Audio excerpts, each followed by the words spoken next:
प्रस्तुत प्रसंगी सेवेकरता घेतलेला अभंग जगद्गुरु जगद्विख्यात जगत माननीय वैराग्याचे मेरुमणी देहूचे सुप्रसिद्ध साधू संत तुकाराम महाराजांचा संतांच्या चरणाचं महत्व सांगणारा 4 चरणाचा अभंग आहे. विठ्ठल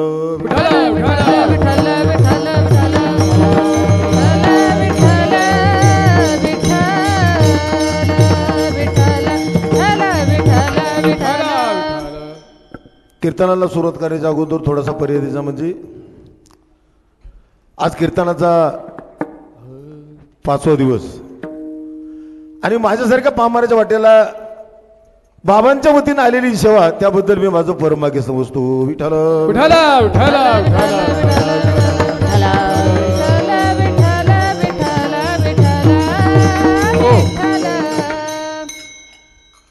भगवंतानं आपल्याला मनुष्य योनीमध्ये जन्माला घातलं त्याचं एकमेव कारण भगवंताचं भजन करणं. उपर्ण बांधा विठ्ठल विठ्ठल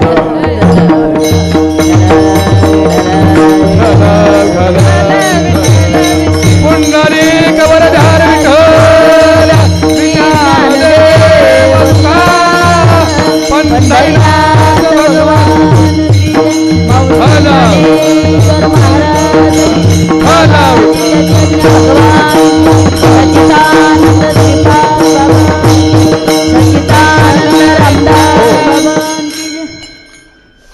भगवंतानं आपल्याला मनुष्य योनीमध्ये जन्माला घातलं त्याचं एकमेव कारण भगवंताचं भजन करणं. कारण याच धी घडे देवाचे भजन आणि के ज्ञान नाही कोटे स्वर्गीचे अमर इच्छदाती देवा मृत्यू लोकी व्हावा जन्मामा. 33 कोटी देव चांगलं कर्म करून गेलेले स्वर्गामध्ये मृत्यू लोकांची इच्छा करतात. कारण त्या ठिकाणी भजन करता येत नाही. कारण त्या ठिकाणी परावलंबी जीवन आहे. आणि ते जर भजन करायचं असेल भगवंताची भेट व्हावी असं वाटत असेल तर त्याला पहिला नियम आहे आपली वासना आणि तृष्णा संपली पाहिजे. जोपर्यंत वासना आणि तृष्णा संपत नाही तोपर्यंत आपल्याला भगवंताची भेट होऊ शकत नाही. आणि वासना आणि तृष्णा जर संपायची असेल तर संतांच्या चरणाचं दर्शन झाल्याशिवाय वासना आणि तृष्णा संपत नाही आणि भगवंताची मग भेट झाल्याशिवाय राहत नाही. विठ्ठल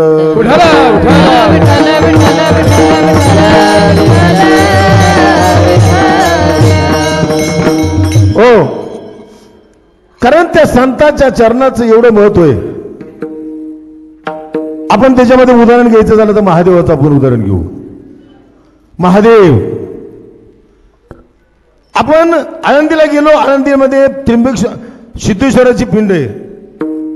मंदिरामध्ये खड्डा केलाय जमिनीच्या पोटात खिंड आहे. त्र्यंबकेश्वरला गेलो तर त्र्यंबकेश्वरला सुद्धा त्र्यंबकेश्वराची मंदिरामध्ये खाली खड्डा आहे जमिनीच्या पोटामध्ये त्र्यंबकेश्वराची पिंड आहे. त्याचं कारण आहे इतर मूर्ती ओट्यावरती असतात आणि महादेवाची पिंड जमिनीच्या पोटावरती का असते त्याचं एक कारण आहे. महादेव म्हणतायत माझ्या विठ्ठलाचा भक्त माझ्या श्रीरामप्रभूचा भक्त जमिनीवर चालत असतो आणि त्याच्या पावलावर माझी पावलं पडू नये. कारण ते पावलं एवढी महत्वाची. त्या वारकरीच्या पावलावर पावलं पडू नये एवढं महत्व आहे त्या वारकरीच्या चरणाचं.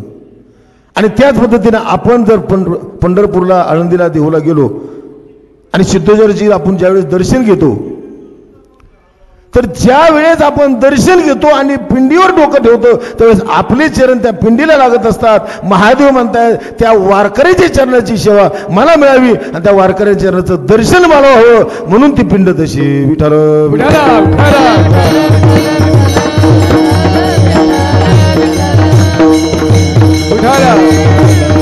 हो, म्हणजे माणसाच्या जन्माला आपण आलो ना पहिली स्टेप आपल्या जीवनामध्ये सद्गुरू लाभले पाहिजे. सद्गुरू नुसते लाभून जमन का किंवा चरणाचं दर्शन घेतलं म्हणजे आपलं भागलं का. चरणाचं दर्शन घेतल्यानंतर त्यांनी दिलेला उपदेश आपण त्याच्या आपल्या आचरणात आणल्यानंतर आपली वासना संपत असते आणि मग भगवंताची भेट होत असते.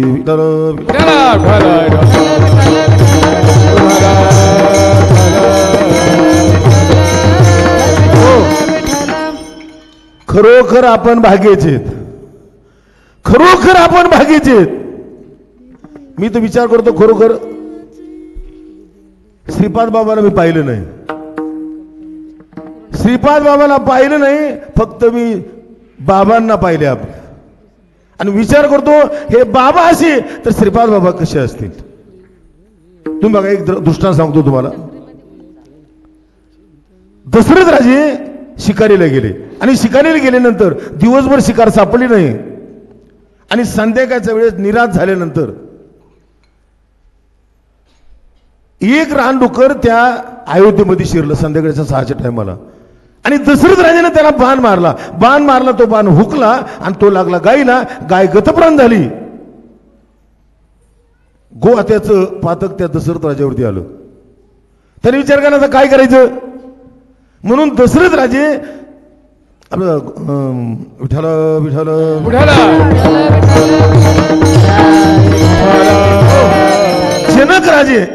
जनक राजेकडून ती गाय मारली गेली. त्यामुळे त्याच्यातून उतराई होण्यासाठी जनक राजे दशरथ राजाकडे गेले. आणि दशरथ राजाकडे गेल्यानंतर दशरथ राजाने सांगितलं की महाराज माझ्याकडून गोहत्याचं पातक झाले आणि याच्यातून उतराई होण्यासाठी काहीतरी मार्ग सांगा. दशरथ राजाने सांगितलं जनक राजे काही काळजी करू नका. त्यांनी एक झाडवाला होता, त्याला बोलवलं, ए झाडवाला इकडे ये, तू काय कर त्या गायीला उठव. दशरथ राजानं त्यांच्या झाडूवाल्याला सांगितलं आणि ती गाय उठवली आणि जिवंत झाली. आणि म्हणून दशरथ राजाला जनक राजानं शीतन सोयीसाठी बोलवलं नव्हतं. विठाल विठाल.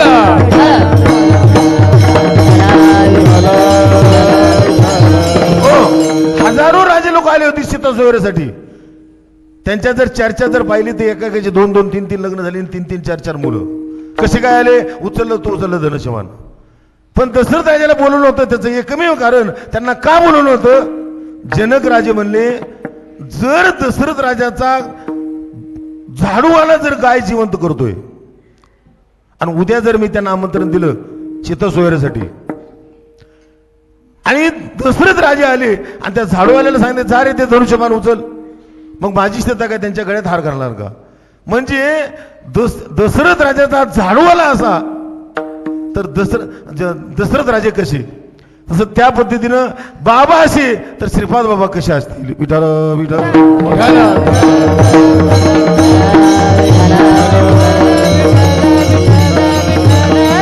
हो, त्यासाठी आपल्या जीवनामध्ये आपल्या जीवनाचं कल्याण करायचं तर पहिली स्टेप संत आले पाहिजे. संत आल्यानंतर आपल्याला नाम मिळालं पाहिजे आणि त्या नामामुळे आपल्याला शांतता प्राप्त झाली पाहिजे. वारकरी झाला म्हणजे चांगल्या मार्गाला सुरुवात केली, पाच झाल्याचं समजायचं नाही. ज्यावेळेस गुरुची कृपा आपल्यावरती होती त्यावेळेस आपल्या परमात्म्याची सांगत होती. बऱ्याच जणांना बाबा आवडतात, बऱ्याच जणांना देव आवडतो. देवाला आपण आवडले पाहिजे आणि बाबाला आपण आवडले पाहिजे असं आपण कार्य केलं पाहिजे. विठ्ठल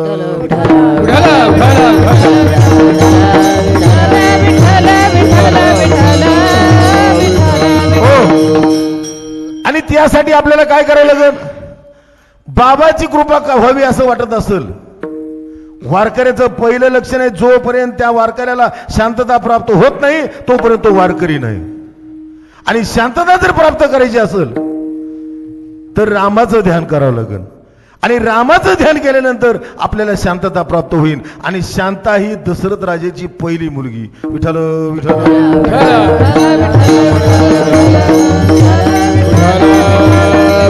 हो, कारण तुम्हाला माहिती आहे दशरथ राजाला पहिली मुलगी होती शांता. दशरथ राजाने विचार केला माझ्या अयोध्येचं राजकारण मुलगी करणार, चिंतेत होती, काळजीत होती. आणि त्या टायमाला त्यांची मिहुनी उरश्री नावाची अंगद देशाचा राजा रोमपद राजा त्यांचा साडू त्यांना भेटायला आला. त्यांना मुलबाळ नव्हतं म्हणून त्यांचं दुःख पाहून दशरथ राजांना आपली पहिली असणारी शांता नावाची मुलगी रोमपद राजाला दत्तक दिली. विठ्ठल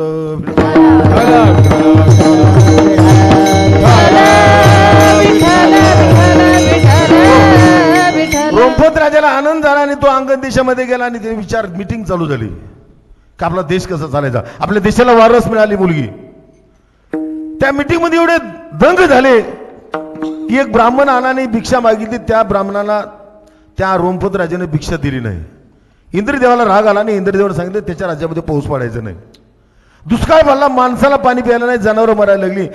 जनता त्राय झाली. याच्यातून उतराय होण्यासाठी रोमपत राजे ऋषीश्रंग मुनीकडे गेले आणि त्या ठिकाणी त्यांनी यत्न केला. ते प्रसन्न झाले आणि ते प्रसन्न झाल्यानंतर याच्या देशामध्ये पाऊस पडला आणि ते प्रसन्न होणं झाल्यानंतर आपल्याला मिळाली शांता नावाची मुलगी ऋषीश्रंग मुनीला दिली. विठ्ठल विठ्ठल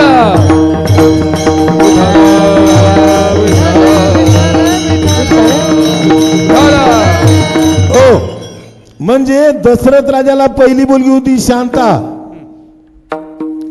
जोपर्यंत आपल्याला रामाचं ध्यान करत नाही तोपर्यंत शांतता प्राप्त होत नाही. आणि शांतता जर प्राप्त झाली नाही वारकरी तर नाही तो माणूस सुद्धा नाही.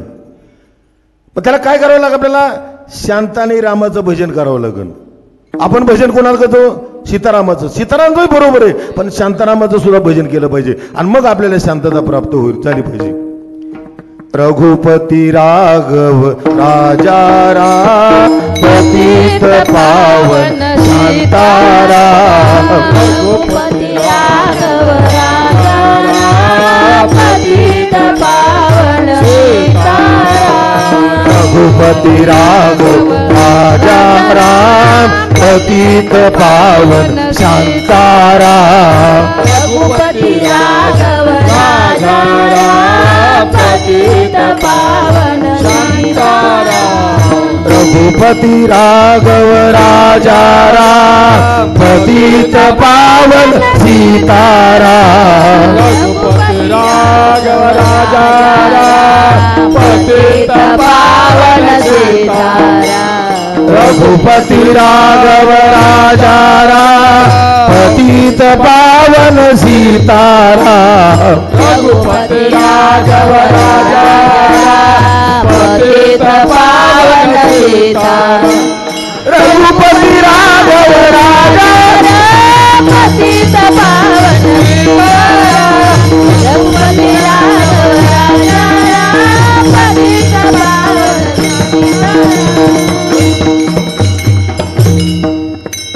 असं आपण शांतारामाचं भजन केलं पाहिजे. रामाचं ध्यान केलं की शांतता प्राप्त होते.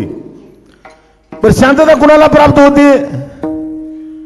जे ज्ञानगंगे नहाले जेवून पूर्णता तृप्त झाले शांतीशी आले पल्लव नवे.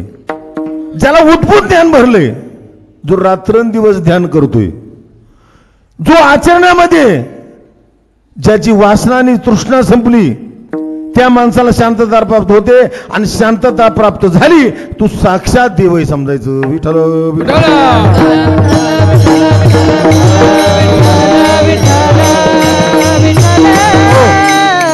कारण ज्ञानेश्वर मध्ये एक ओळी आहे बघा.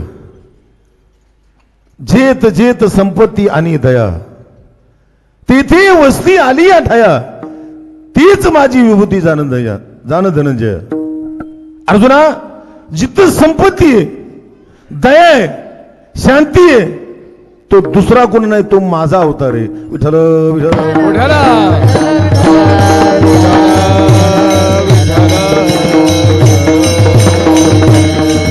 हो. आणि म्हणून आपल्याला त्या जीवनामध्ये सद्गुरू आले पाहिजे आणि ते नाम मिळालं पाहिजे. कारण नाम असे आपल्याला मोक्ष कधी मिळतो? मुखी नाम हाती मोक्ष ऐशी साक्ष बहुतांची. मेल्यावरती मोक्ष मिळती अशी जे म्हणती ते अति मूर्ख जाणं. मुखामध्ये नाम आपण मोक्षामध्ये. मला बरेच जण विचारतात, महाराज तुम्ही कुठे? मी जर पुण्यामध्ये असलो तर सांगत असतो मी स्वर्गात आहे. पुण्यामध्ये असलो तर मी सांगतो स्वर्गात आहे, कारण आनंद मला तेवढा आहे तिथं. आणि जर एखाद्याने विचारलं कुठं आहे तुम्ही, मी जर गावाकडे असेल तर मी सांगतो वैकुंठात आहे. खरं तिथं सुद्धा तेवढा आनंद आहे. आणि याच्यापेक्षा मी दोन्ही ठिकाणी नसेल कुठं तरी कीर्तनाला असेल तर मी सांगतो मोक्षात आहे. विठ्ठल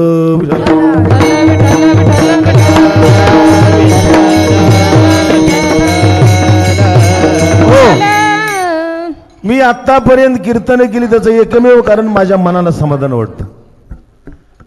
झेरॉक्स काढाय गेलो पण बाबानं ओरिजिनल दिली आणि बाबाची कृपा झाली. कृपा होण्यासाठी सुद्धा काही लक्ष नसतात. काय कृपा झाली? माझ्याकडे एक गुण दिला बाबानं. 500 जर कीर्तनामध्ये जर 500 जर साधक ऐकायला असतील तर आतापर्यंत चॅलेंज देऊन नवीन गावामध्ये नेलं आणि जर 150 ते 200 माळकरी तयार झाले नाही बाबाच्या कृपेनं तर मी आतापर्यंत सांगितले इनोवा गाडी मी सोडून देईन तिथंच. विठ्ठल विठ्ठल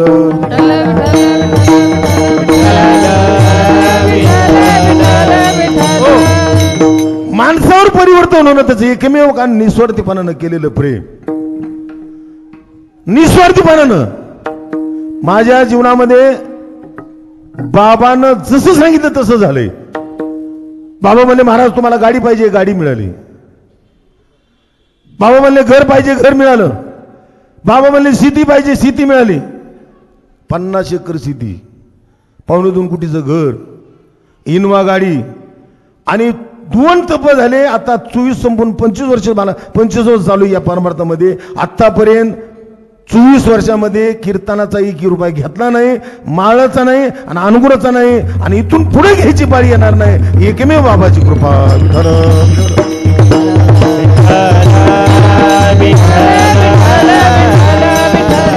हो, या नामाची पावरच अशी. मुखी नाम हाती मोक्ष ऐशी साक्ष बहुतांचे. आपल्याला मोक्ष पाहिजे ना, मुखामध्ये नाम पाहिजे जे बाबाने दिले तेच. नियमित त्याचं ध्यान केलं पाहिजे, आचरणामध्ये राहिले पाहिजे.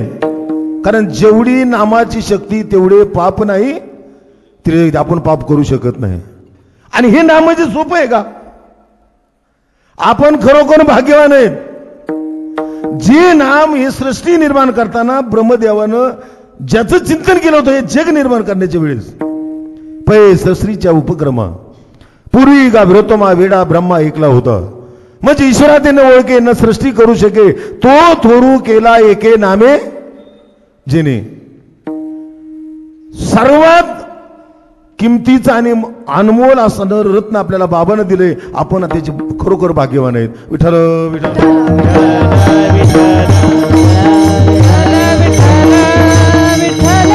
हो. राम राम कहे, राम राम तो कहे ठक ठाकूर और चोर, जिस नाम से तरे ध्रुव प्रल्हाद हो नाम है कुचोर. कारण तुम्हाला माहिती आहे जनाबाईला सुळावर चढवताना कुठल्या नामाचं चिंतन केलं? सोहम शब्दाचा केला मारा. आणि विठ्ठल काकुली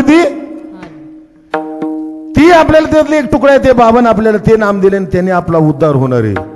ते नाम एवढी पावर आहे, एवढी पावर आहे. खरोखर 2 माणसावर माझा प्रयोग झाला त्याचा.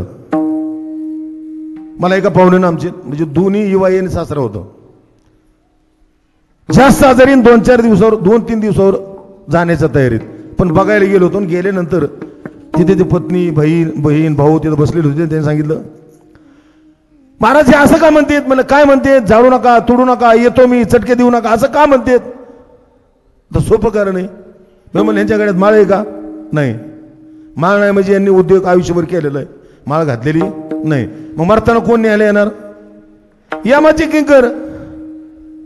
काय करावं लागेल? सोपं काम आहे. बोला येत नव्हतं पण त्या बाबाला म्हणलं बाबा माळ घालायची का? बोलायत नव्हतं पण असं केलं.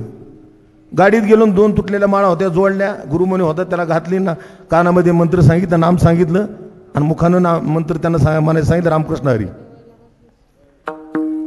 ते तसं त्यांनी ऐकल्यानंतर मी घरी गेलो आणि 1-1.5 तासानं मला फोन केला की महाराज आता ते तसं म्हणत नाहीत, शांत राहिलेत आणि राम राम म्हणतात. विठ्ठल विठ्ठल.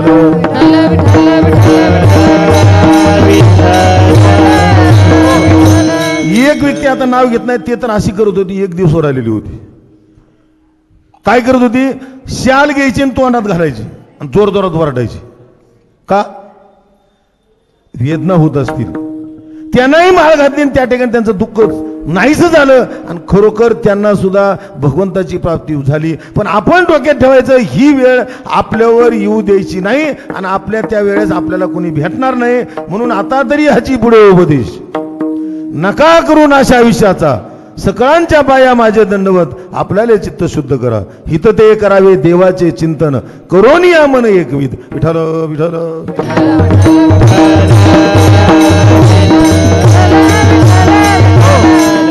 आणि म्हणून महाराजांना सांगितलंय संत चरण रज लागता सहज, सहजासहजी लागत नसतात. संत चरण रज लागता, संत चरण रज लागता, सहज वासनेची बीज जोडून जाईल. हे अभंगाचं पहिलं चरण. संत चरण रज लागता सहज, संत चरण रज लागता सहज, संत चरण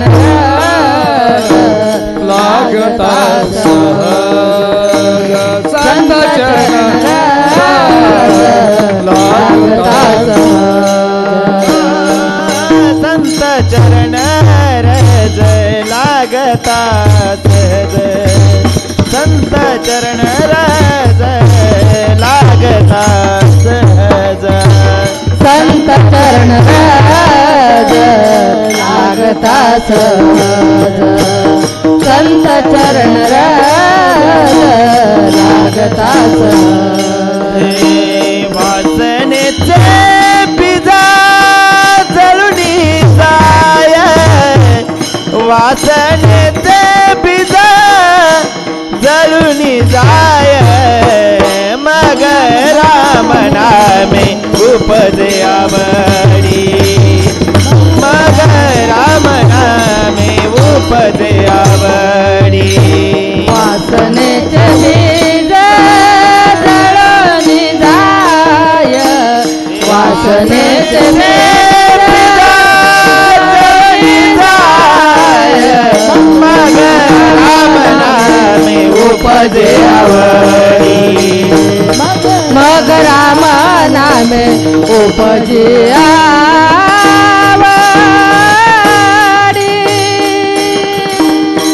आणि म्हणून महाराजांनी सांगितलं, बाबांनो, संत चरण रज लागता सहज, वासनेचे बीज जोडून जाय. संतांच्या चरणाचं दर्शन झाल्यानंतर वासना संपते. कारण संतांचे चरण, भगवंताचे ते चरण आणि आपले पाय असतात. विठ्ठल विठ्ठल.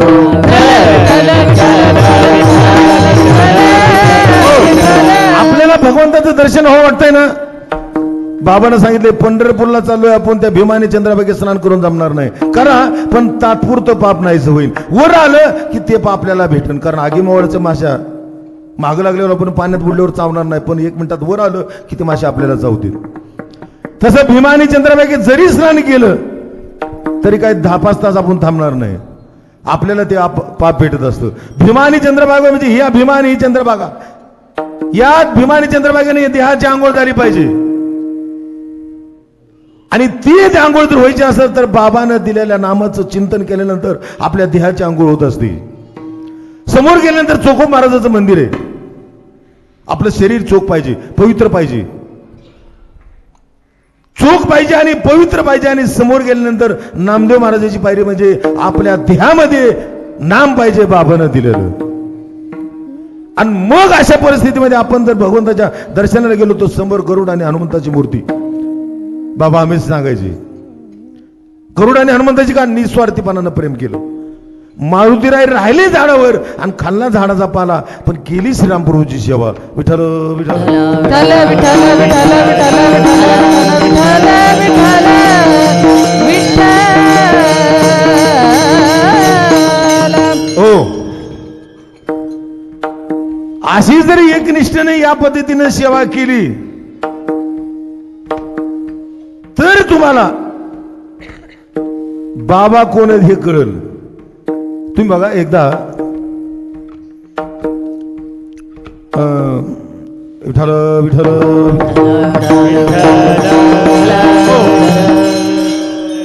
बाळूमामाने विचार केला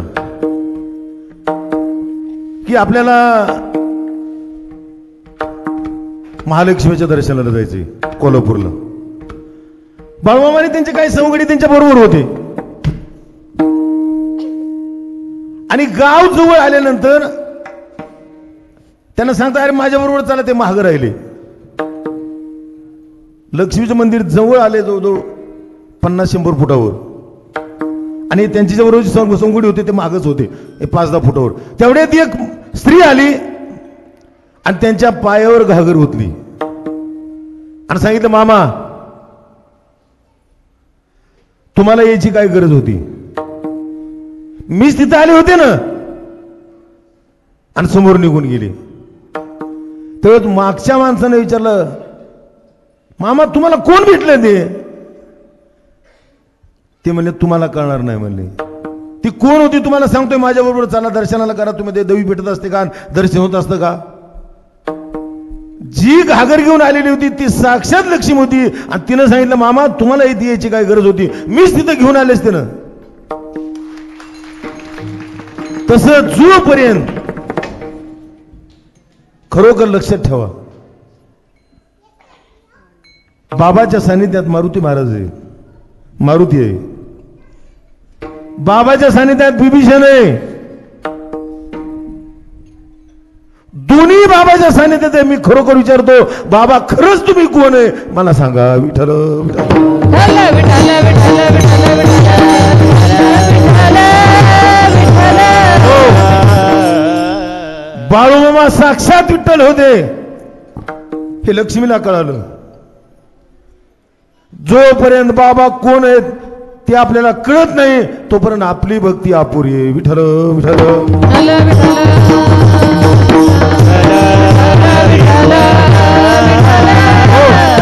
आणि ते कळण्यासाठी आपल्याला काय करावं लागेल, ते नाम घ्यावं लागेल. तरी सर्व मंत्राचा राजा, मौलीने सांगितलं, तरी सर्व मंत्राचा राजा प्रणव आदी वर्णभुजा तत्कारो जो तुझा तिचा सत्करू, ते नाम मिळालं पाहिजे. आणि ते नाम मुक्ताबाईला ज्ञानेश्वर माऊलीने दिलं. 1400 वर्ष असणारे चांगदेव महाराज त्यांना सांगितलं, ए चांगदेवा, माझ्या गुरुने मला अनुग्रह कसा दिला ते तुला सांगते मी. कानामध्ये सांगायचं असतं, दुसऱ्याला ऐकू गेलं नाही. कारण दुसऱ्याला ऐकू गेल्यानंतर गुह्य प्रकट करता होय मात्रा गमन, गुह्य प्रकट करता होय मात्रा गमन, ज्ञानदेव म्हणे निवृत्तीजान. चांगदेवी बापने मुक्ताबाई सनद मध्ये अभंग आलेला आहे 27 जो. विठ्ठल विठ्ठल.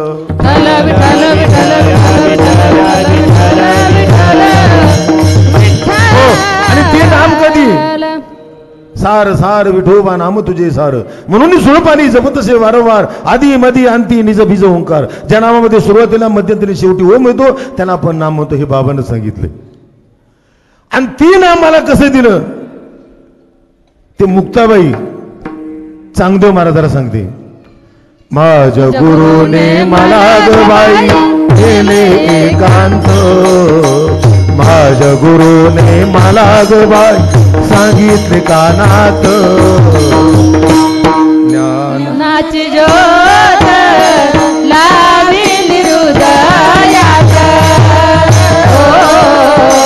ज्ञानाची ज्योत लाविली हृदयात. तपा तपाचे कुंकू लाविले आई वाचलेले, तपा तपाचे कुंकू लाविले आई वाचलेले, जन्म मरणाचे दुःख तारिले सद्गुरुराया ने.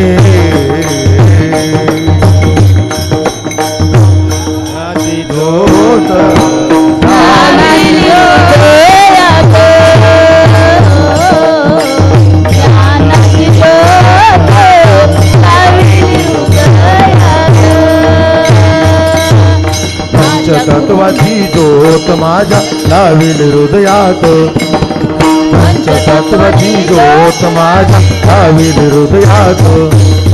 चंद्र सूर्य तारांगण येती दारात, तारांगण येती दारात, ज्ञानाची ज्योत लाविली हृदयात,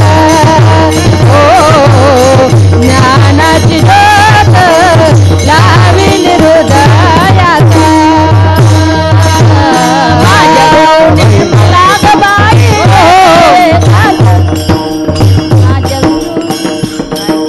म्हणे मुक्ताबाई ऐक चांगदेव संतांचे तत्व, म्हणे मुक्ताबाई ऐक चांगदेव संतांचे तत्व. ऐसी आहे माझ्या सद्गुरुरायाची मात, ऐसी आहे माझ्या सद्गुरुरायाची मात, ज्ञानाची ज्योत लाविली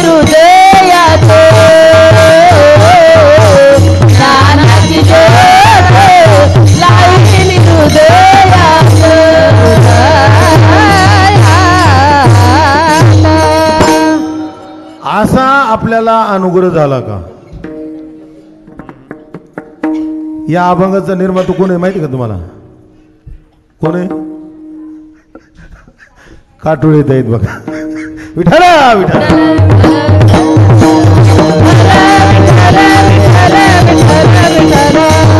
हो, त्याच्यासाठी फक्त पाहिजे संतावरती विश्वास, संतांच्या चरणावरती विश्वास. परत एक दृष्टांत देतो.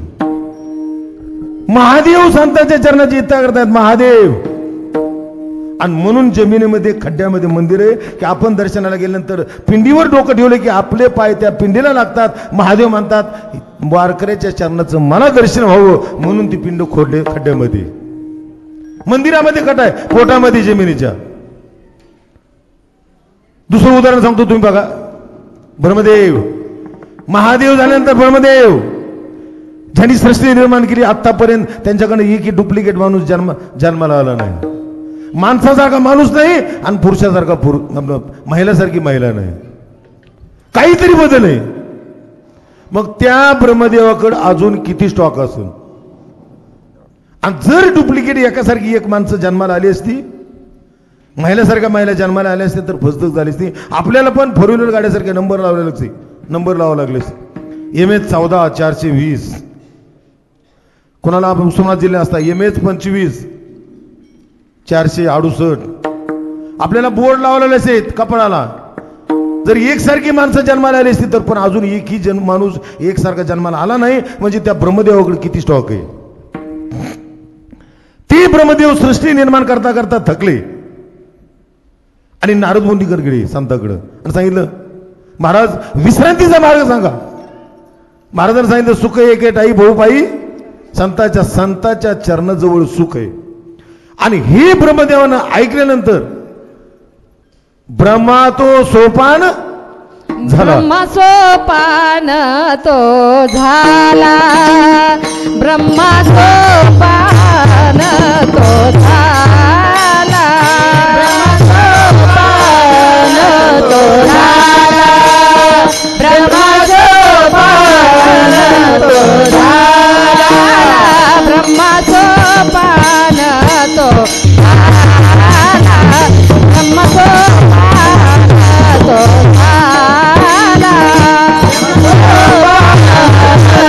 झाला, ब्रह्मा सोपान तो झाला. भक्त आनंद वर्तला, भक्त आनंद वर्तला, भक्त आनंद वर्तला,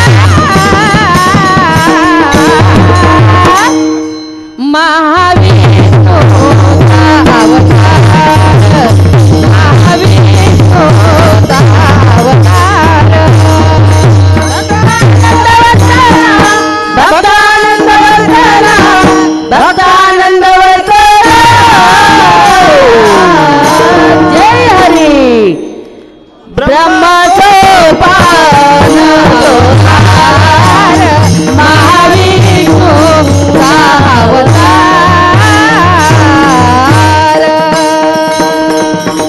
ब्रह्मा सोपान तो झाला. ब्रह्मदेव सोपान काकाच्या अवताराला सासवडला आले आणि तेच सोपान काका आळंदीला आले. त्या ठिकाणी ज्ञानेश्वर माऊली, मुक्ताबाई, निवृत्तीदादा सिद्धपीठामध्ये आराम करायचे. आणि रात्रीच्या वेळेस हे सोपान काका, ब्रह्मदेव सोपान काकाच्या अवताराला आलेले हे सोपान काका ज्ञानेश्वर माऊलीच्या पायथ्याला झोपायचे. त्याचं कारण होतं, सोपान काका म्हणायचे कदाचित माऊली रात्रीचे जर उठले तर चुकून गव्हायना त्यांच्या चरणाचा स्पर्श आपल्या मस्तकाला व्हावा आणि सुखाची प्राप्ती व्हावी. विठ्ठल विठ्ठल विठ्ठल विठ्ठल विठ्ठल विठ्ठल.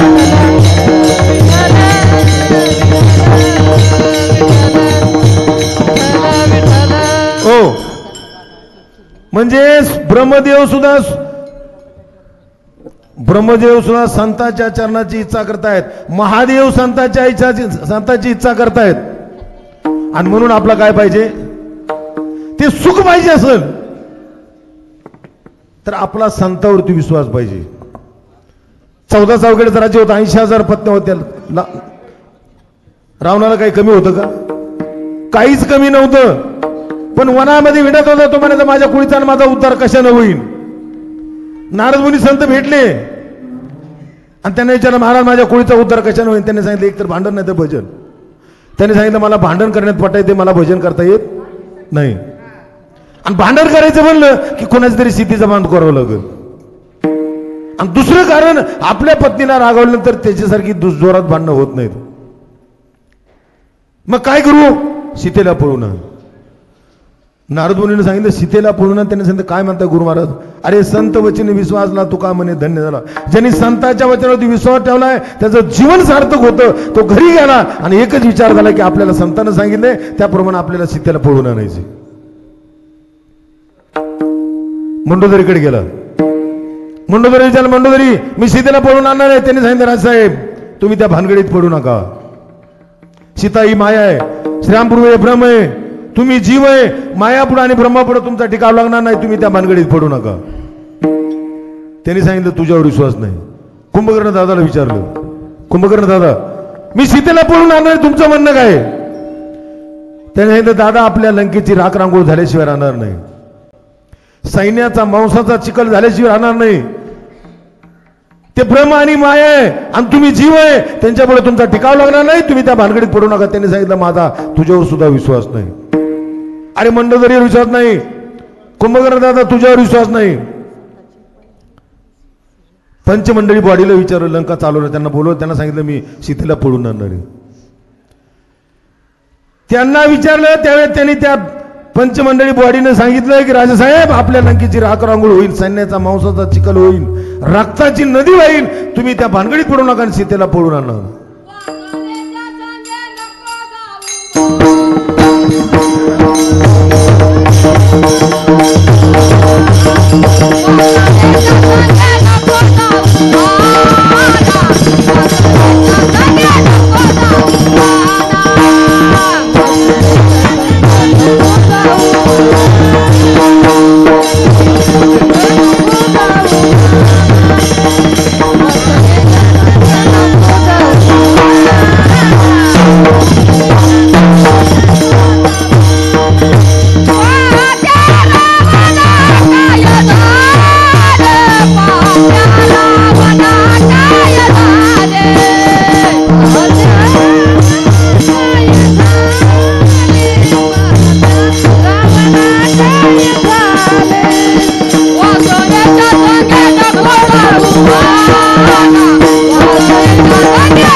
त्या पंचमंडळीने सुद्धा श्रीराम त्या रावणाला सांगितलं की राजे तुम्ही या भानगडीत पडू नका, आपल्या लंकेची राख रांगोळ झाल्याशिवाय राहणार नाही. रावणानं सांगितलं, सीतेने सांगितलं तिच्यावर विश्वास नाही, कुंभकर्ण दादानं सांगितलं त्याच्यावर विश्वास नाही,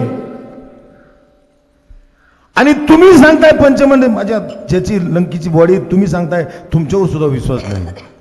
अरे तुमच्यावरती नाही ती नाही, पण ज्या भगवंताची प्राप्ती करायची श्रीराम प्रभूची त्यांच्यावर सुद्धा विश्वास नाही, मग विश्वास कुणावर आहे? संताची ये पायी हा माझा विश्वास, संताची ये पायी हा माझा विश्वास, संताची ये पायी हा माझा विश्वास, संताची ये पायी हा माझा विश्वास, संताची ये पायी हा माझा विश्वास, संताची ये पायी हा माझा विश्वास, संताची ये पायी हा माझा विश्वास, संताची ये पायी हा माझा विश्वास, सर्व भावेचा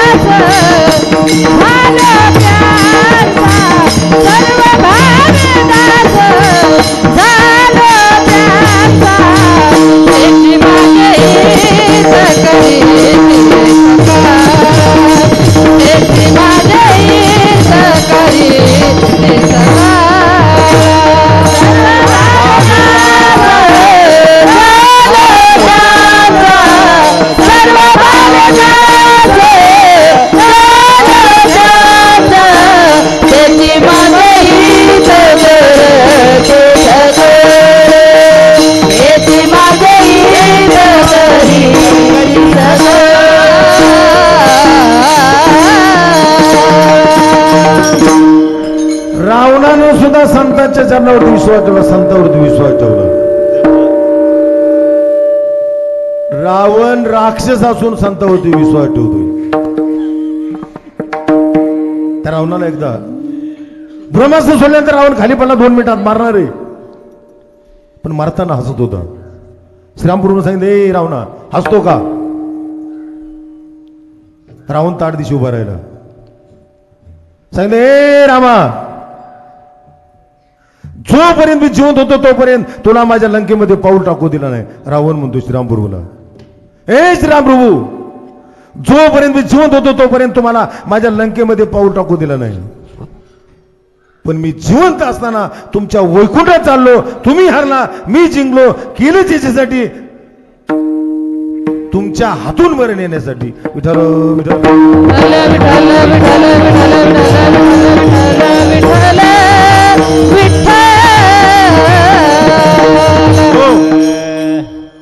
रावणाला परत एकदा विचारलं होतं. रावण हसत होता, अरे 2 मिनिटात मारणार आहे, रक्ताच्या धारोळ्यात पडलाय, लंकेची राख रांगोळ झाली, सैन्याचा मांसाचा चिखल झालाय, रक्ताची नदी व्हायला लागली, बिभीषणाला राज्याभिषेक केलाय लंकेचा, 2 मिनिटात मारला, तो हसतो का? रावणानं सांगितलं, हे श्रीरामप्रभू, विठ्ठल विठ्ठल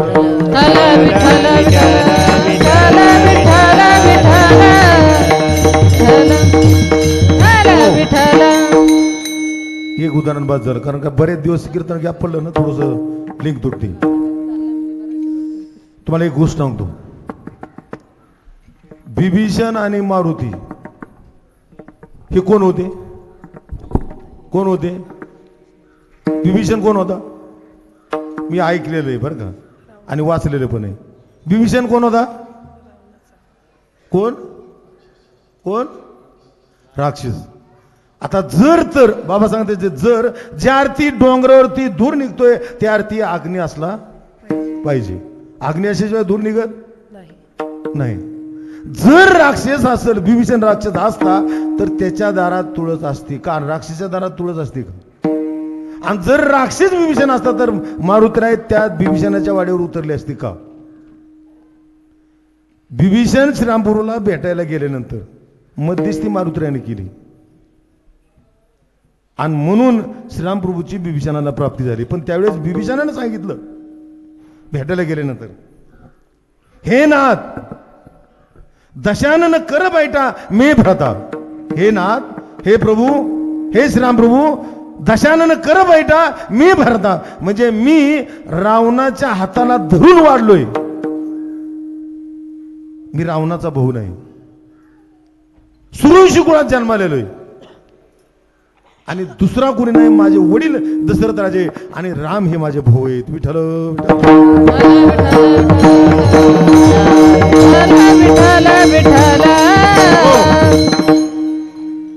त्याची कथा सांगितली. दशरथ राजाला मुलबाळ नव्हतं, वशिष्ठ मुनीने त्यांना काम यज्ञ करायला लावला. त्यावेळेस ते खीर मिळाली, त्या प्रसन्न झाल्यानंतर त्या खीरीपासून राम लक्ष्मण भरत शत्रुघ्न झाले. तोच पिंड घारीने झडपिला, तो अंजनेला भेटला, तिथून मारुती तयार झाली. आणि राहिलेला तो जो खीर होती, जो पिंड होता, त्या राक्षसीनं लंकेमध्ये नेला आणि त्या ठिकाणी खाली पडला. तो भेटला कैसी नावाच्या राक्षसीना, विश्वाक ऋषी त्यांचे वडील, आणि त्याच्यापासून तयार झालेला बिभीषण. विठ्ठल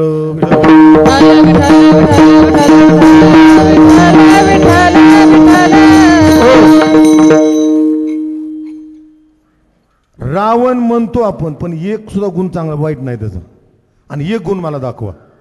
सीताला आणण्याचं कारण एकच होतं. मंडोदरी म्हणली होती, तुम्हाला सीता पाहिजे ना, तुम्हाला सीता पाहिजे ना, पण तुम्ही राम बना. ते मला, मी राम बनल्यानंतर माझा काम शिल्लक राहणार नाही, आणि काम शिल्लक नसल्यानंतर सीताचं काय काम? सीताला आणण्याचं कारण एकच आहे की भांडण व्हा, त्याच्या हातून श्रीरामपूरच्या हातून मला मरण यावा आणि मी वैकुंठाला जावा. विठ्ठल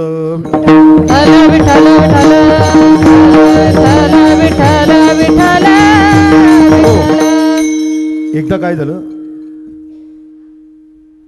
समुद्राच्या किनारी श्रीरामपूरनं रामेश्वराची पिंड तयार केली, वाळूची, की ज्या पिंडीला बसूनच आरती वगैरे पूजा करतात, आणि त्या पिंडीला रामेश्वर नाव ठेवलं.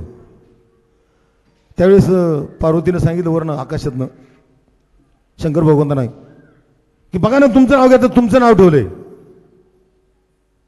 शंकर भगवंतांना सांगितलं पार्वती तसं नाही, रामेश्वर म्हणजे मी नाही, राम ही ईश्वर आहे, रामच देव आहे आणि ते नाव ठेवलेलं आहे.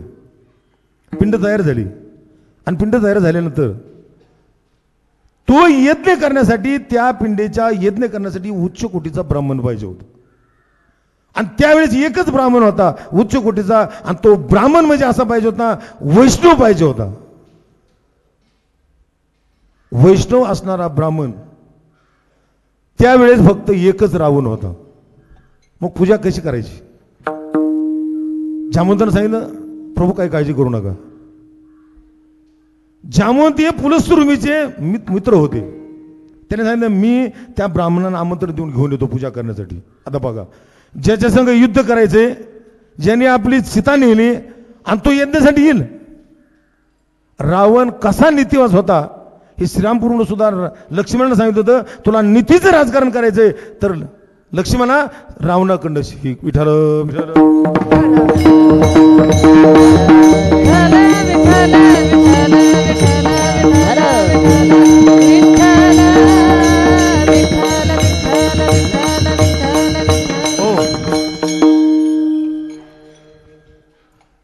त्या ठिकाणी जामवंत गेले. जामवंतांना सांगितलं की तुम्ही आमंत्रण देऊन या, आपल्याला यज्ञ करायचं ना, उच्च कोटीचा ब्राह्मण पाहिजे आणि वैष्णव पाहिजे.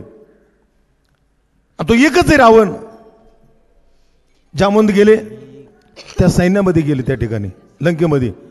जामवंताला पाहिल्यानंतर रावणानं सांगितलं कुणीही हालचाल करायची नाही आणि कुणीही काय करायचं नाही, जागेवर बसा आणि त्यांना माझ्याकडे येऊ द्या. कारण ते पुलस्त्रुमीचे मित्र होते. ते आले आणि त्यांना सांगितलं महाराज कसं काय येणं केलं? त्यावेळेस त्यांनी सांगितलं की दोन यजमान आहेत आणि त्यांना महादेवाची पूजा करायची, यज्ञ करायचा, आणि त्या पूजेसाठी उच्च कोटी ब्राह्मणाची गरज आहे आणि ते म्हणजे तुम्ही. तर तुम्ही येणार का? त्यांनी सांगितलं हो मी येणार. पण मला सांगा ते दोन यजमान म्हणजे राम आणि श्री लक्ष्मण तर नाहीत. जामवंतानं सांगितलं ब्राह्मणजी तीच आहेत, राम आणि लक्ष्मणच आहेत. त्यांनी म्हणजे येणार हो. जामवंतानं सांगितलं तुम्ही येणार त्याचा टाइम सांगा, त्याचा मुहूर्त सांगा.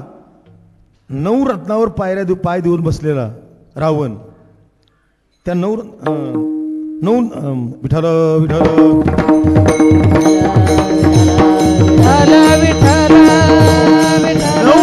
नऊ ग्रहाच्या पायऱ्या केलेल्या आणि त्याच्यावर तो बसलेला. त्यांना सांगितलं ए मूर्त काढ. त्या 9 ग्रहांना सांगितलं की प्रभू आमचा ज्यावेळेस जन्म झाला तो 5 वाजता आणि तोच मूर्त चांगला आहे आणि तो आपल्याला ते यज्ञ करता येईल. यज्ञ ठरला. यज्ञ ठरल्यानंतर पुढे जामवंतानं विचारलं ब्राह्मणजी त्या यज्ञासाठी सामुग्री काय काय लागणार आहे? त्यांनी सांगितलं जी सामुग्री यजमानाकडे नसणार आहे, कारण ते कुठून आणणार आहे? दोघं यजमान आहेत राम आणि लक्ष्मण, वनवासी, त्यांच्याकडे कुठून असणार आहे? आणि जी वस्तू आहे ते तुमच्याकडे ठीक आहे, पण जी वस्तू नसेल ते ब्राह्मणांना आणायचं काम आहे. तुम्ही त्याची काळजी करू नका. टाइम ठरला, 5चा टाइम दिला आणि त्यावेळेस ते जामवंत गेले आणि श्रीरामपूरवर सांगितलं की ब्राह्मणजी येणार आहे, ते 5चा मुहूर्त काढलेला आहे. त्या रावणाला लगेच मेघनाथला सांगितलं आपल्या मुलाला ए मेघनाथ सीतेकडे जा, नवीन वस्त्र घालायला सांग, स्नान करायला सांग, आपल्या रथामध्ये बसवायचंय तिला आणि त्या ठिकाणी यज्ञासाठी जोडीची गरज आहे. त्या ठिकाणी सीताचं काम आहे. रावणानं मेघनाथला सांगितल्यानंतर आपल्या रथावरती बसवलं आणि मेघनाथ आणि रावण आणि सीता एका रथावरती बसले. सीताला सांगितलं की अशा ठिकाणी जायची की ज्या ठिकाणी रामेश्वरीची पूजा करायची नाही, तो पूजा म्हणजे तुझ्याशिवाय होणार नाही. तो यज्ञ म्हणजे लंकेमध्ये विजय होण्यासाठी श्रीरामपूर यज्ञ करतात नाही, त्यासाठी तुला जायचंय. त्या विमानामध्ये बसवण्यात आलं आणि त्या ठिकाणी हे विमान गेलं. रावणजी खाली उतरले. त्यावेळेस सांगितलं रावणानं सांगितलं जामवंतची पूजेची तयारी झाली? हो सर झाली. मग या पूजेसाठी दोन्ही जोडपं पाहिजे, नवरा आणि बायको दोन्ही पाहिजे, वर वधू. मग या ठिकाणी आहेत का? ज्यांना पूजा करायची त्यांची मिसेस इथं आहे का? पत्नी आहे का? त्यांनी सांगितलं या ठिकाणी त्यांची पत्नी नाही. श्रीरामपूर एकटेच आहेत, त्यांची पत्नी इथं नाहीत. मग कसं इथले होणार? जामवंतानं सांगितलं ब्राह्मणजी तुम्हीच सांगितलं की जी वस्तू आमच्याकडे नसेल ती वस्तू तुम्ही देणार आहे. ठीक आहे. त्यांनी सीतेला आणलं होतं. सीतेला सांगितलं त्या मेघनाथ सीतेला त्या ठिकाणी यज्ञासाठी पाठवून दे. रथातून खाली उतरवलं आणि यज्ञासाठी बाजूला बसवलं. श्रीरामपूरपूर असे नीतिवान होते. यज्ञ झाला आणि सफल झाला. आणि सफल झाल्यानंतर पूर्ण झाल्यानंतर एखाद्या म्हणायचा ए सीता जाऊ नको थांब, कसा नेतोय ते बघू. पण आणि तिनं कधी वागलं नाही. श्रीरामपूर आणि रावण सुद्धा. यज्ञ पूर्ण झाला आणि यज्ञ पूर्ण झाल्यानंतर सीतेला सांगितलं होतं आधीच यज्ञ पूर्ण झाला की परत रथात बसायचं आणि परत त्या लंकेमध्ये जायचं. त्या पद्धतीने त्यांनी कार्य केलं. गेली सीता. ब्राह्मण परत निघून झाले. त्यावेळेस श्रीरामपूरून सांगितलं ब्राह्मणजी तुम्हाला दक्षिणा दिल्याशिवाय आमचा यज्ञ पूर्ण होत नाही. तुम्ही दक्षिणा काहीतरी मागा. त्यावेळेस ब्राह्मणाने सांगितलं तुम्ही यजमान आहे, वनवासी आहेत, तुमच्याकडे काय असणार नाही दक्षिणा देण्यासाठी. विठ्ठल विठ्ठल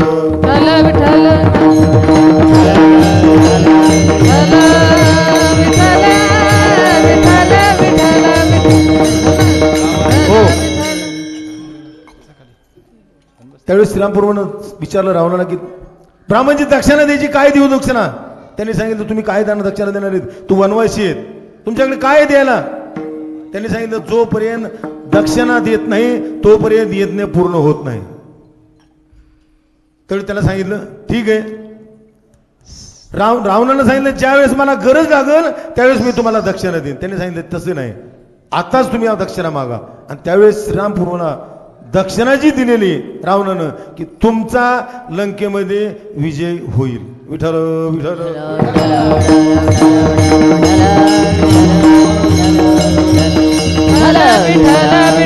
हो. म्हणजे रावणानं श्रीरामपूरला आशीर्वाद दिला होता की तुम्ही ज्याच्यासाठी यज्ञ केलाय तो सफल झालाय आणि तुमचा विजय होणार आहे, असा नीतिवान रावण होता. विठ्ठल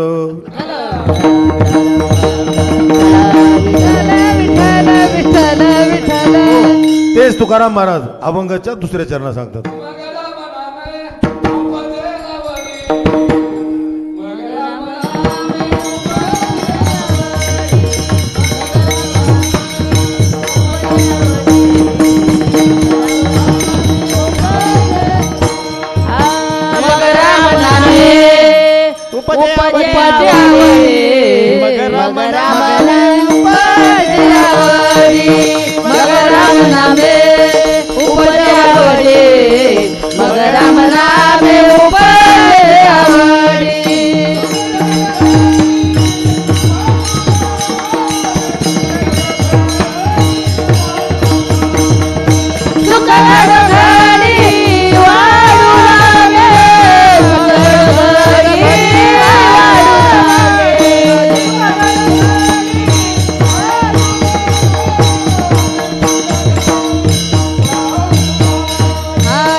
मग राम नामे उपजे आवडी, मग राम नामे उपजे आवडी, मग राम नामे उपजे आवडी. महाराज म्हणतात संत चरणच लागत असं. संतांच्या चरणाचं दर्शन झाल्याबरोबर वासना संपते आणि वासना संपली की मग राम नामे उपजे आवडी, सुख घडू घडी व्हावं लागते. त्या माणसाला सुखाची प्राप्ती होते. पण ते सुख तुम्हाला माहिती आहे रात्री बाबांना सांगितलं होतं की मारुतीनं आहे ना श्रीरामपूरला खून सांगितली होती, मी सीतेचा शोध लावलाय. आणि ती खून म्हणजे सुवर्ण मुद्रिका. काय सुवर्ण मुद्रिका? सीताला काय दिलं होतं? सुवर्ण मुद्रिका. म्हणजे काय? बाबांना अंगठी नाही सांगितली. अंगठी बाबांना सांगितली नाही. बाबांना तुम्हाला अंगठी सांगितली का? कुणाला सांगितली सांगा? सुवर्ण मुद्रिका म्हणजे अंगठी नव्हे. बरोबर मला सांगा, ती सुवर्ण मुद्रिका मारुतराय तोंडात ठेवत होती, मग खाल्लं कसं? बरं झाडावरनं टाकली त्यांनी तोंडातनं, मग सुवर्ण मुद्रिका होता. सुवर्ण मुद्रिका याचा अर्थ सुवर्ण मुद्रिका. मुद्रिका म्हणजे राम नामांकित मुद्रिका. जे मारुतराय लहानपणी खोड्या करत होते, सनकादिक ऋषीने सांगितलं हे जे वानर आहे ना असं गप बसणार नाही, याला ज्यावेळेस गुरु भेटतील मग हे शांत होईल. त्याला गुरु भेटणारे याची जी लंगूट आहे सोन्याची, जो ओळखील तो त्याचा गुरु असणार आहे. एका ठिकाणी एक वेळेस श्रीरामपूर लक्ष्मण झाडाखाली बसलेले होते आणि करा आवाज कमी, 10 मिनिट राहिले दादा, म्हणजे तुमच्या मनासारखं. विठाल विठाल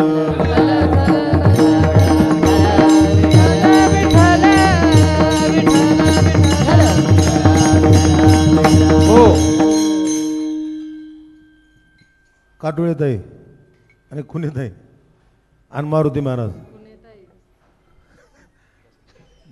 खाली बसले, त्यांचे पाय खुनेत आहे खाली बसल्यात. बघा तरी मला काहीतरी इकडे कुटकुट करतच होतं, कोणतरी खाली बसले. आपल्या लोकांची कीर्तन जर पडत असतील ना बाहेर, एकमेव माईक सिस्टीम बरोबर नसते. आणि जिथं माईक सिस्टीम असती तिथं खोड्या असतात. आणि जर चांगली माईक सिस्टीम असली तर आपल्या बाबाचे जे साधक आहेत ते जे कीर्तन करतात ना, महाराष्ट्रामध्ये असा एक बी कीर्तन करणार नाही. विठ्ठल विठ्ठल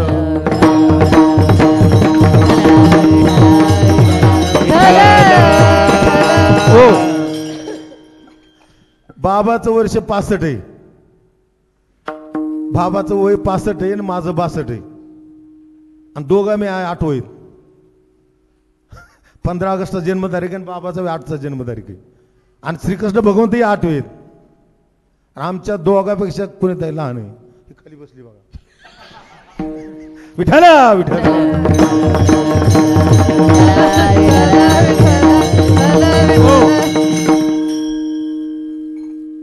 श्रीरामपूर आणि लक्ष्मण झाडाखाली बसले होते वनामध्ये आणि झाडावरती एक माकड होतं, वानर होतं.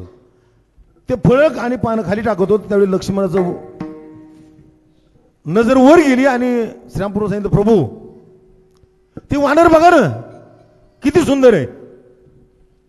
नुसतं सुंदर नाही, त्याची जी लंगूट आहे ती सोन्याची. सोन्याची लंगूट आहे म्हणलं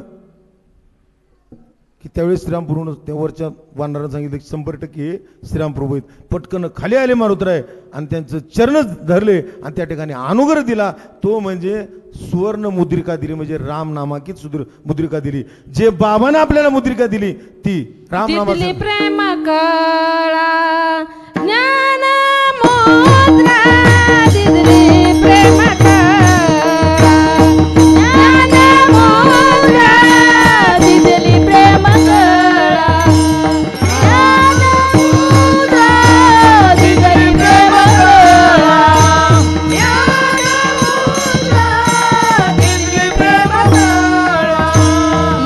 सुख माझा दाविले डोळा, सुख माझा दाविले डोळा, माझे सुख माझा दाविले डोळा, माझे सुख माझा दाविले डोळा, दिली प्रेम ज्ञान मुद्रा दिली प्रेम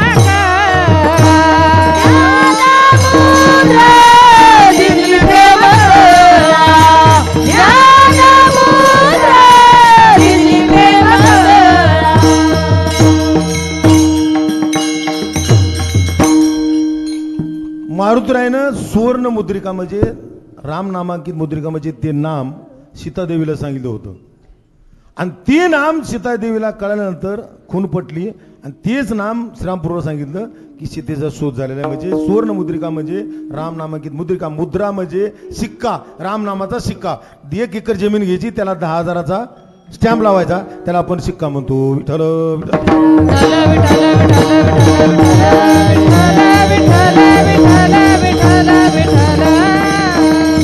हो. आणि या नामानं जी अवस्था होती जुन्या काळामध्ये, कुठली गवळण दिवा घरी लावत नव्हती. विजलेला देवा आपल्या पत्राखाली घ्यायचा आणि भगवंताच्या वाड्यावर जायचं आणि दिव्याला दिवा लावून यायचा. गवळणीनं दिवा घेतला आणि भगवंताच्या वाड्यावर गेली आणि दिव्याला दिवा लावत असताना पदर पेटला. श्रीकृष्ण भगवंत सांगले, ए राधे, पदर पेटला ना. राधा म्हणते, भगवंता हे नाशिवंत शरीर जळल, परत पदर जळल, पण माझ्या हृदयात जो श्रीकृष्ण भगवंत आहे तो तर जळणार नाही ना. तिची अशी अवस्था झाली होती, डोळ्यात नासू गाळलेले, कंठ दाटून आलेले, मन सतत झालं. त्याचं वर्णन तुकाराम महाराज अभंगाच्या 3ऱ्या चरणात करतात. कंठी प्रेम दाटे नैनी नीरलोटे, कंठी प्रेम दाटे नैनी नीरलोटे, कंठी प्रेम दाटे नैनी नीरलोटे, कंठी प्रेम दाटे नैनी नीरलोटे, कंठी प्रेम दाटे नैनी नीरलोटे, कंठी प्रेम दाटे नैनी नीरलोटे, कंठी प्रेम दाटे नैनी नीरलोटे, कंठी प्रेम दाटे नैनी नीरलोटे, हृदय प्रगटे राम रूप, हृदय प्रगटे राम रूप, हृदय प्रगटे राम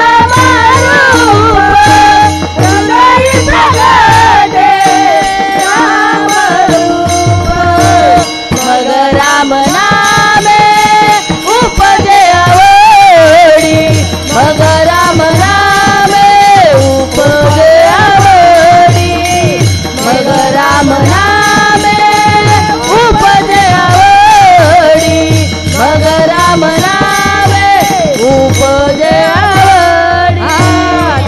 राम नामे उपजे आवडी, मग राम नामे उपजे आवडी, मग राम नामे उपजे आवडी, मग राम नामे उपजे आवडी.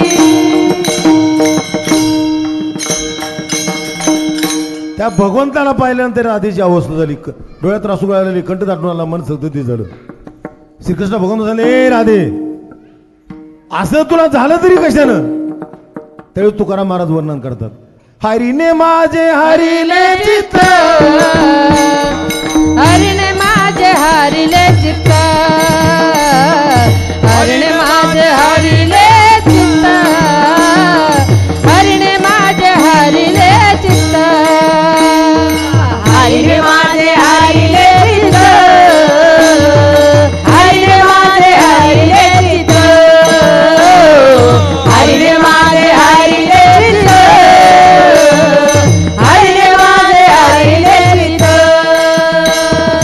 हरिने माझे हरिले चित्त भारवित विसरल, हरिने माझे हरिले चित्त भारवित विसरल, आता कैसी, आता कैसी, आता कैसी जाऊ घरा, आता कैसी जाऊ घरा, ओ आता कैसी जाऊ घरा, आता कैसी जाऊ घरा, आता कैसी जाऊ घरा, आता कैसी जाऊ घरा, आता कैसी जाऊ घरा, आता कैसी जाऊ घरा, जाऊ घरा.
विठोबार कुमारी विठोबार कुमारी विठोबार कुमारी विठोबार कुमारी विठोबार कुमारी विठोबार कुमारी विठोबार विठोबार कुमारी गवरदारी विठ्ठल श्री ज्ञानदेव पंढरनाथ भगवान माऊली ज्ञानेश्वर महाराज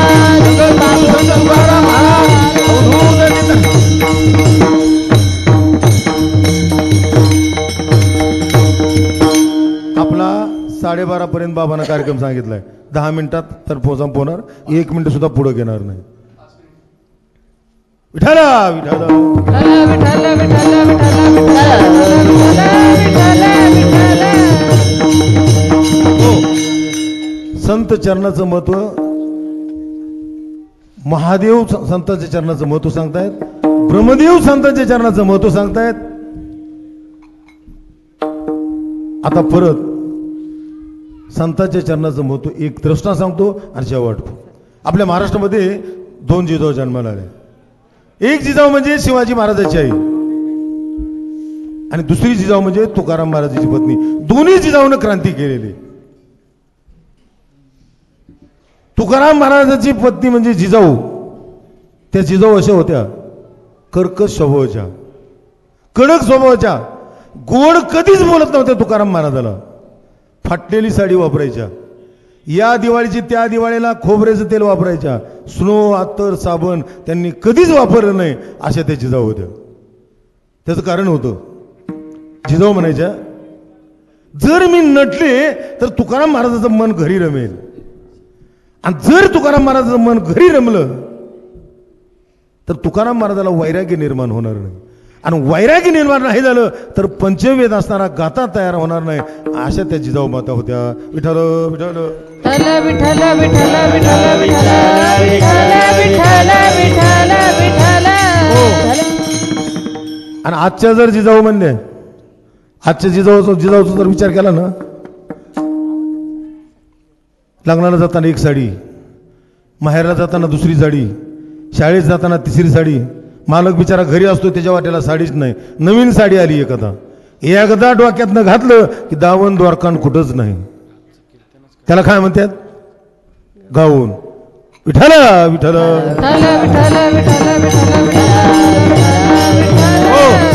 आणि आपण परत म्हणतो राजे पुन्हा जन्माला या. संस्कृती बदला.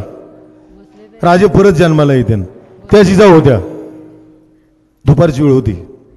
तुकाराम महाराज एकांतवासामध्ये भांडारनगरवरती चिंतन करायला जायचे. दुपारचे 12 वाजले होते. ऊन पडलं होतं, कडाक्याचं ऊन पडलं होतं. उन्हाळ्याचे दिवस होते. जिजाऊच्या लक्षात आलं महाराजांना ताण आणि भूक लागली असं. आपण भाकरी घ्यावी आणि पाणी घेऊन आणि जिजाऊ माताला घेऊन जावं. तुकाराम महाराजाला घेऊन जावं. टोपल्यामध्ये भाकरी घेतली, हातामध्ये मातीचं गाडगं पाण्याने भरून घेतलं आणि तुकाराम महाराजाला द्यायला निघाल्या. 12 वाजता बरोबर डोंगर चढत असताना, अर्धा डोंगर चढत असताना पांडुरंगाच्या लक्षात आलं महान पतिव्रता असणारी ही जिजाऊ माता, जिच्यामुळे पंचवेद असताना गाथा तयार झाला आणि तुमचा आमचा उद्धार झाला. त्या जिजाऊ माताचं दर्शन आपल्याला व्हावं, तिच्या चरणाचं, अशी पांडुरंगानं इच्छा केली. आणि म्हणून जिजाऊ माताच्या पायात काटा मारला. काटा मोडत नव्हता. विठ्ठल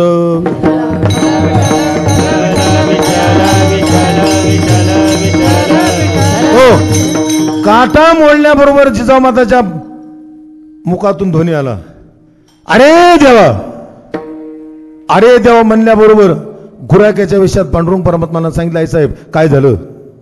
ए गुराक्या, काटा मोडलं रे. आई साहेब अनवाणी चाललाय कुठं? जगाची काळजी तुकाराम महाराज होत आहेत ना, त्यांची पत्नी मी पाणी आणि भाकरी घेऊन चालले. ए गुराक्या, काटा काढतो का? गुराक्याच्या विषयात आलेल्या पांडुरंग परमात्म्याने सांगितलं, आई साहेब आतापर्यंत बऱ्याच जणांचा काटा काढलाय, तुमचाही काढतो, अजिबात दुखणार नाही. खडकावरती बसा, डोळे झाका, हात पुढे लावा. तोच मोका पाहून गुराक्याच्या विषयात आलेल्या पांडुरंग परमात्म्यानं त्या जिजाऊ मातेचे चरणकमल आपल्या मांडीवरती घेतले.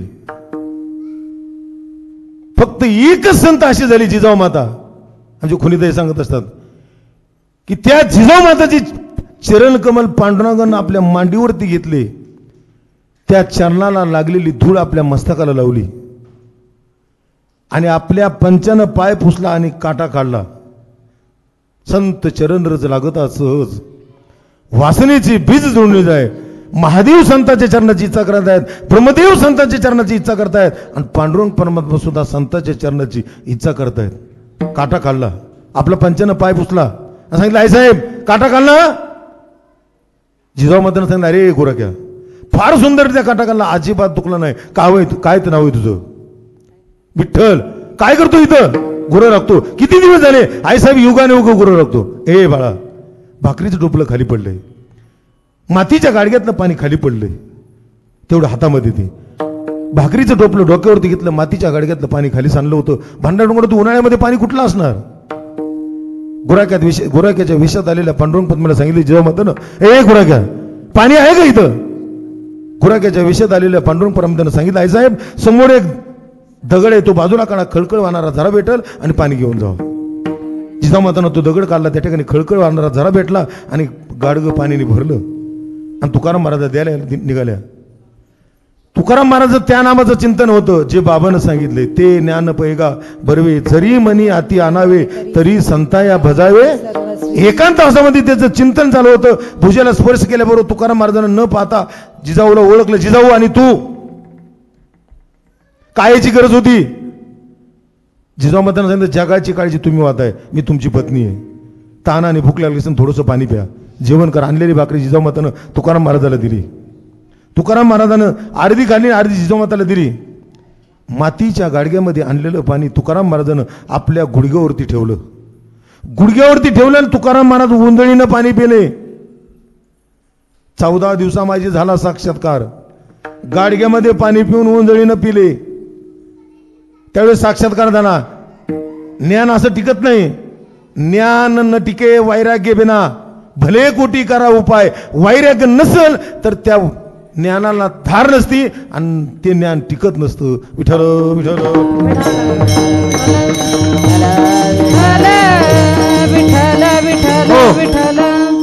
उंजळीनं पाणी पित असताना त्या पाण्याची ओळख होती. जिजाऊ माताला तुकाराम महाराज सांगितलं, ये जिजाऊ हे पाणी आणलं कुठून?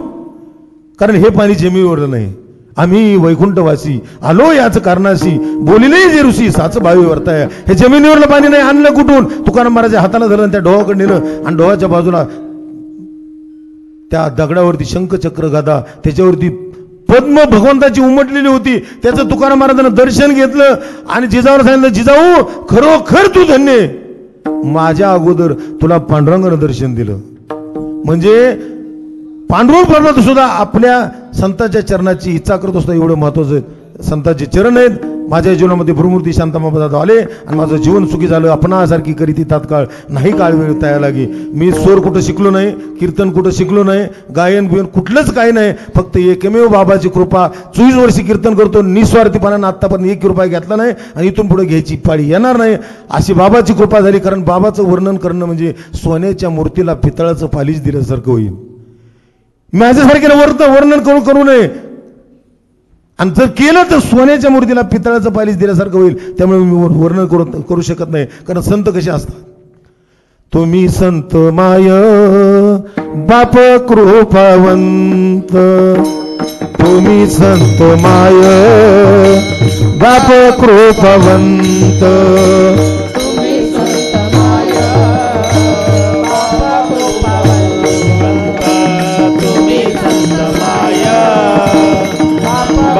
कृपावंत, तुम्ही संत माय बाप कृपावंत, तुम्ही संत माय बाप कृपावंत, तुम्ही संत माय बाप कृपावंत, तुम्ही संत माय बाप कृपावंत.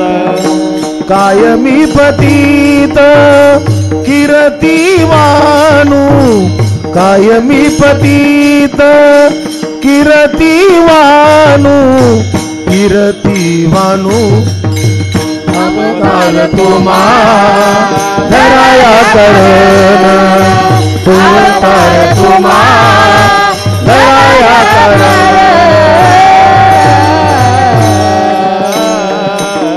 ज्ञानेश्वर माऊली ज्ञानराज माऊली तुकाराम ज्ञानेश्वर माऊली ज्ञानेश्वर माऊली ज्ञानेश्वर माऊली ज्ञानराज माऊली ज्ञानेश्वर माऊली ज्ञानेश्वर माऊली जय विठ्ठल जय जय विठ्ठल जय जय विठ्ठल जय विठ्ठल जय जय जय विठ्ठल जय जय विठ्ठला बोलिलेले पुढे बेडी वा पुढे उत्तरे करा क्षमा अपराध महाराज तुम्ही सिद्ध नाही विचारिला अधिकार आपुला करा क्षमा अपराध महाराज तुम्ही तुका म्हणे ज्ञानेश्वराला का पायापैकी करा करा क्षमा अपराध महाराज तुम्ही ज्ञानदेव तुकाराम तुकाराम तुकाराम तुकाराम कुंडली कवरदार विठ्ठल श्री ज्ञानदेव तुकाराम पंढरीनाथ भगवान की जय माऊली ज्ञानेश्वर की जय